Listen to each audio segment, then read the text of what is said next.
Hello and welcome to Instant Nerd. In today's video, I'm going to teach you how to fix the video out of memory error in the finals. This issue may seem complex, but the fix is simpler than you think. If this video helps you, then consider subscribing and liking the video. First, open Search and type Advanced System Settings and open it. In the System Properties window, go to the Advanced tab. Under Performance, click on Settings. Navigate to the Advanced tab and select Change under Virtual Memory.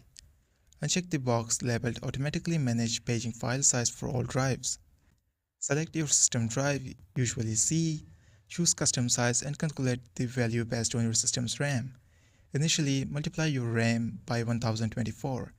For example, if you have 8 GB of RAM, then multiply it by 1024, which equals 8192.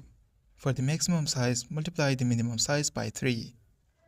For 8 GB of RAM, 8192 multiplied by 3 will be 24576.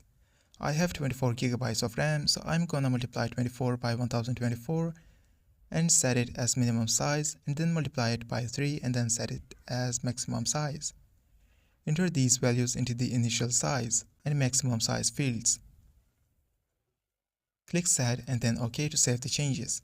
Restart your PC for the changes to take effect. After the restart, your out-of-video memory error should be resolved. This was for today's tutorial. If this video was helpful, don't forget to subscribe and like this video.